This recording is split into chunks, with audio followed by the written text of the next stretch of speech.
Hello friends, welcome to Chemistrypedia. आज का topic हमारा गेट 2020 क्वेश्चन पेपर पर है। क्वेश्चन हमारा कोऑर्डिनेशन केमिस्ट्री से है। तो 2020 में जितने भी कोऑर्डिनेशन केमिस्ट्री के क्वेश्चन पूछे गए थे उनका डिस्कशन, उनका सल्यूशन है हमारे यहाँ पर इस वीडियो में।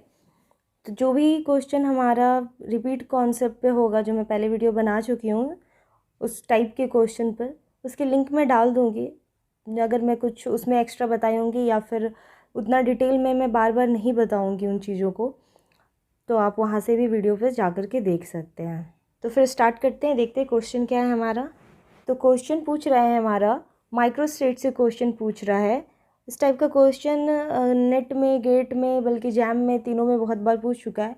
एक मैं बता भी चुकी हूँ, तो मैं लिंक डाल दूँगी नीचे। बट ज़्यादा कुछ है नहीं इस क्वेश्चन में, बिल्कुल फार्मूला बेस्ड क्वेश्चन है। और वो फार्मूला है ये, इस फॉर्मूला के बेसिस पे क्वेश्चन बन जाएगा हमारा। तो क्वेश्चन में पूछ रहा है D2 इलेक्ट्रॉनिक कॉन्फ़िगरेशन का माइक्रोस्टेट्स निकालने बोल रहा है। तो formula n factorial divided by x factorial into n minus x factorial है। यहाँ पे n क्या है हमारा? n है हमारा number of, twice of number of orbitals. तो यहाँ पे क्या है, d में जितने ऑर्बिटल होते हैं d सबसेल में हमारे, उनका दुगना हमें लेना है। और x हमारा है यहाँ पे नंबर ऑफ़ इलेक्ट्रॉन्स। तो D2 इलेक्ट्रॉनिक दिया, मतलब 2 इलेक्ट्रॉन का बात कर रहा है। ये जो 2 है ये हमारे इलेक्ट्रॉन्स है, तो इनका बात कर रहा है ये। तो अब निकाल कर देख लेते हैं। बिल्कुल 5 into 2 factorial divided by 2 factorial into 10 minus 2 factorial equals to हो गया 10 factorial divided by 2 factorial 8 factorial. तो कितना बच रहा हमारा? 10 into 9 divided by 2, 8 factorial cut गया यहाँ से हमारा। ठीक है, मैं फिर से लिख दे रही हूँ 8 फैक्टोरियल, तो ये कट गया। तो ये पूरा सोल्यूशन हो गया 9 इंटू 5 45। तो इसका हमारा आंसर हो गया 45। ये हमारा राइट आंसर है। नेक्स्ट क्वेश्चन देखते हैं।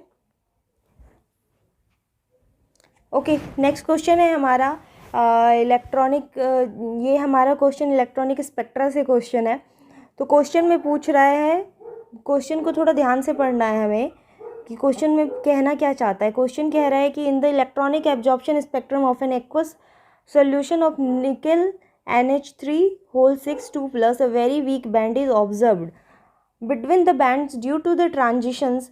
बैंड हमारा है 3A2G to 3T2G and 3A2G to 3T1G।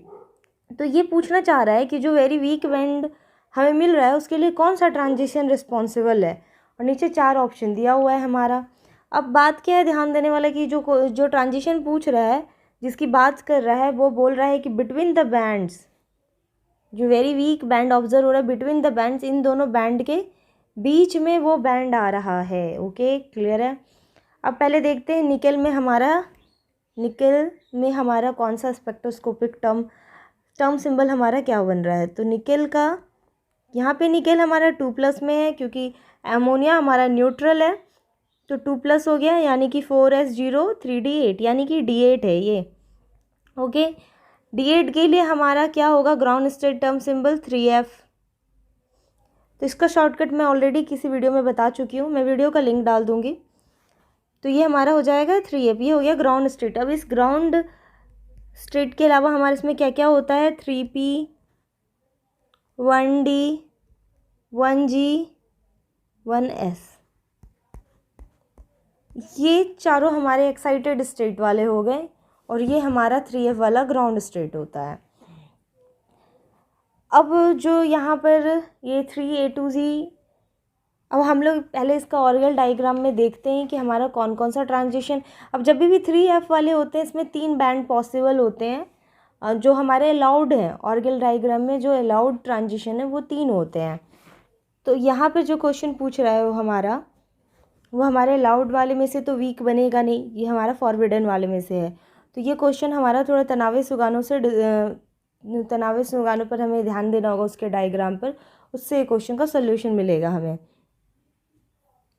तो ये डायग्राम है हमारा तनावे सुगानों का D8 कॉन्फ़िगरेशन के लिए। अब यहाँ पर हमारा ग्राउंड स्टेट टर्म होते हैं, वो हमारे तनावे सुगानों पे 0 पे देते हैं हमारा, ये हमारा x एक्सिस हो गया, ओके, और ये हमारा y एक्सिस हो गया। तो ये सारा हमारा x एक्सिस में आ गया, 3f वाला 0 पर रहेगा और बाकी उसके बाद जितने एक्साइटेड स्टेट है वो हमारे सारे y एक्सिस पे रहेंगे। तो यहाँ पर हम देख सकते हैं कि 3f और 3p जो हमारा अलाउड है, ये दोनों स्पिन अलाउड और लेपोर्टे अलाउड है। यहाँ पे ट्रांजिशन अगर हो रहा है, यानी कि ये हमारा ग्राउंड टर्म जो हो गया, इससे अगर हमारा ट्रांजिशन जो हमारा ऑप्शन क्वेश्चन में दिया है वो कौन कौन सा दिया है, ये दिया है 3t2 और p वाला 3t1, एक ये तो सबसे हाईएस्ट वाला हो गया। तो इन दोनों के बीच में जो हमारा वीक वाला मिल रहा है वो ऑप्शन में क्या क्या दिया है, 3a2g से ऑप्शन में दिया है हमारा 3a2g से 1t1g, 3a2g से 1t2g,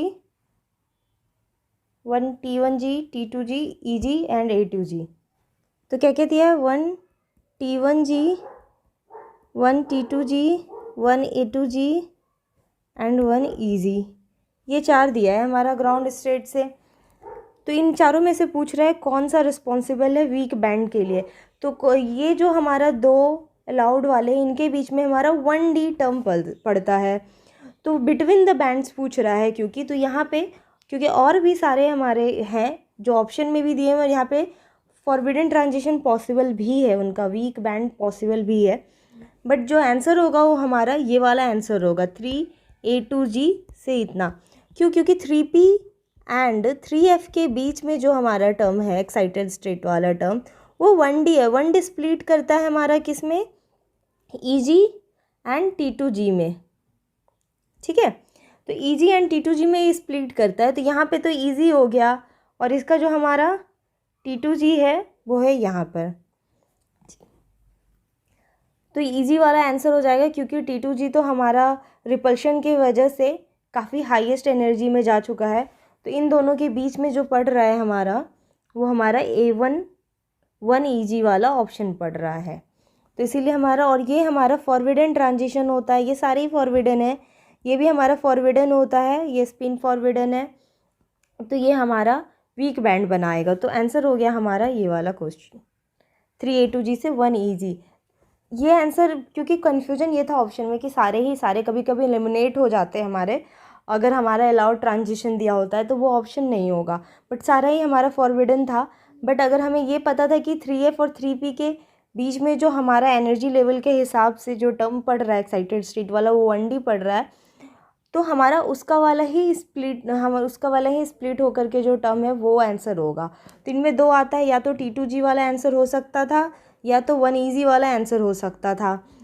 तो यहाँ पे क्या है कि ये रिपल्शन होने की वजह से ये तो काफ़ी हाईएस्ट एनर्जी में चल गया, तो उन दोनों ट्रांजिशन के बीच में हमारा कौन सा ट्रांजिशन आ रहा है, सारे हटा देती हूँ मैं, उन दोनों ट्रांजिशन के बीच में हमारा आ रहा है ये जो हमारा वीक ट्रांजिशन है। क्यों, क्योंकि ये फॉरबिडन ट्रांजिशन है। तो हो गया ये हमारा करेक्ट आंसर। तो नेक्स्ट क्वेश्चन देखते हैं। इस क्वेश्चन से रिलेटेड ज़्यादा कुछ तनावे सुगानों से ज़्यादा कुछ क्वेश्चन तो पूछता नहीं है, ज़्यादातर हमारा गेट में क्वेश्चन पूछता है, कभी कभार अगर पूछ देता है तो नेट में भी थोड़ा बहुत क्वेश्चन आता है। तो जब मैं टॉपिक या फिर मैं स्पेशली तनावे सुगानों पर वीडियो बनाऊंगी जो इसके बारे में थोड़ा डिटेल डिस्कशन होगा, तो उस पर एक बार और इसको अच्छे से डिस्कस कर लेंगे। अभी ये है कि दोनों के बीच का ट्रांजिशन पूछ रहा है, तो वो हमारा यही आता है 1eg आएगा, तो इसीलिए हमारा करेक्ट आंसर ये होगा। नेक्स्ट क्वेश्चन देखते हैं। तो नेक्स्ट क्वेश्चन है हमारा, the correct statement regarding the substitution of coordinated ligands in nickel CO whole 4 and CO whole thrice is.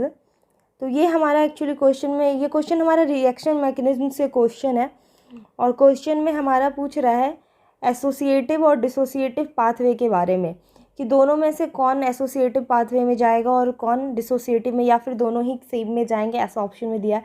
तो इन चारों ऑप्शन में से कौन सा करेक्ट स्टेटमेंट है इन दोनों कॉम्प्लेक्स के रिगार्डिंग। तो सब्स्टिट्यूशन रिएक्शन हमारा एक्चुअली यहाँ पे हमारा 4 तरह से सब्स्टिट्यूशन रिएक्शन होता है। एसोसिएटिव और डिसोसिएटिव का इंटरमीडिएट वाला भी होता है, तो टोटल मिला के 4 हो जाते हैं। बट अभी सिर्फ हम क्वेश्चन में जो पूछा गया उसके ही रिगार्डिंग बात करेंगे। तो अब क्वेश्चन जो है निकेल वाला क्वेश्चन है, तो निकेल का हमारा क्या है, पहले स्ट्रक्चर जानना जरूरी है कि निकेल का हमारा यहाँ पे स्ट्रक्चर क्या हो रहा है। कार्बोनिल न्यूट्रल है, ठीक है। तो ये जो निकेल है CO4 ये 0 हो गया, यानी कि निकेल का यहाँ पे ऑक्सीडेशन स्टेट तो 0 है। D8 होता है और ये हमारा क्या है, स्ट्रॉन्ग लिगेंड है। कार्बोनिल हमारा स्ट्रॉन्ग लिगेंड है, तो ये क्या करेगा, 3D8 4S2 था, इसको पेयर कर देगा। तो पेयर होकर के क्या हो जाएगा हमारा 3D10 4S0 हो जाएगा। फिर ये हमारा P का ऑर्बिटल लेकर के sp3 हाइब्रिडाइजेशन बना देगा। यहाँ पे तो सारा पेयरिंग हो गया। यहाँ पे आ जाएंगे कार्बोनिल वाले, तो इनका भाई हमारा हाइब्रिडाइजेशन sp3 हो गया और स्ट्रक्चर क्या हो गया इस वजह से, टेट्राहेड्रल। तो निकेल CO4 का स्ट्रक्चर हमारा, ज्योमेट्री हमारी हो जाएगी टेट्राहेड्रल। अब टेट्राहेड्रल ज्योमेट्री है, टेट्राहेड्रल ज्योमेट्री में हमारा एसोसिएटिव पाथवे पॉसिबल नहीं है, ज़्यादातर उनमें हमारा इन जनरल हमारा टेट्राहेड्रल ज्योमेट्री में डिसोसिएटिव पाथवे होता है। क्यों, अब डिसोसिएटिव पाथवे का क्या है, जो डिसोसिएटिव हमारा मैकेनिज्म होता है वो हमारा थोड़ा जो भी हिंडर्ड होता है, जैसे ऑक्टाहेड्रल में भी इन जनरल मैक्सिमम केसेस में हमारा डिसोसिएटिव ही होता है उसमें, क्योंकि जहाँ जितना ज़्यादा हिंड्रेंस होगा वो प्रेफर करेगा कि वो डिसोसिएटिव मैकेनिज्म में जाए, ना कि एसोसिएटिव में जाए। तो यहाँ पे ये टेट्राहेड्रल निकेल वाला हमारा क्या होगा, डिसोसिएटिव होगा। तो ये हो गया D। अब है कोबाल्ट का देखते हैं। तो यहाँ पे जो है कोबाल्ट NOCO होल थ्राइस, ये हमारा स्क्वायर प्लेनर होता है।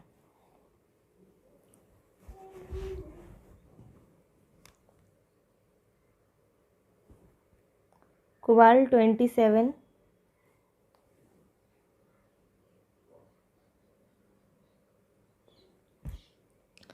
तो यहाँ पर ये हमारा क्या हो जाता है, स्क्वायर प्लेनर कॉम्प्लेक्स हो जाता है। तो कोबाल्ट हमारा, क्योंकि यहाँ पे स्क्वायर प्लेनर कॉम्प्लेक्स है, तो स्क्वायर प्लेनर में हमारा क्या होगा, स्क्वायर प्लेनर हमेशा हमारा एसोसिएटिव मैकेनिज्म, एसोसिएटिव पाथ हमारा फॉलो करता है, प्रेफर करता है कि वो एसोसिएटिव मैकेनिज्म से ही उसका लिगेंड का सब्स्टिट्यूशन हो। क्योंकि स्क्वायर प्लेनर में क्या है हमारा, उसके अप साइड से और डाउन साइड से काफ़ी स्पेस है कि लिगेंड आकर के अटैक कर सकता है और 5 कोऑर्डिनेटेड कॉम्प्लेक्स बना सकता है। तो ये प्रेफर करता है हमारा कि वो एसोसिएटिव हो। तो हमारा राइट आंसर क्या हो गया, निकेल वाला हमारा डिसोसिएटिव और कोबाल्ट वाला हमारा एसोसिएटिव। तो ऐसा कौन सा ऑप्शन है हमारा,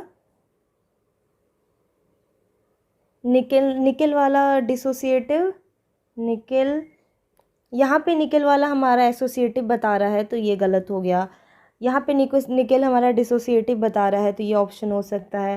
थर्ड में हमारा बता रहा है दोनों, इसमें बता रहा है दोनों, तो ये ऑप्शन भी नहीं हुआ। तो राइट आंसर हो गया हमारा ऑप्शन बी।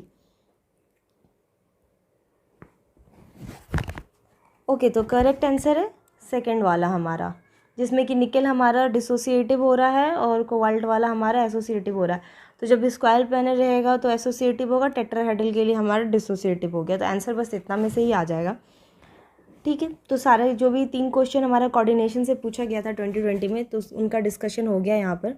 ओके, तो मिलते हैं नेक्स्ट टाइम नेक्स्ट क्वेश्चन के साथ, नेक्स्ट किसी एग्ज़ाम्स के लिए नेक्स्ट कोई टॉपिक पर। अभी अगर आपको मेरा वीडियो अच्छा लगा हो तो चैनल को सब्सक्राइब करें, लाइक करें एंड शेयर करें। Thank you.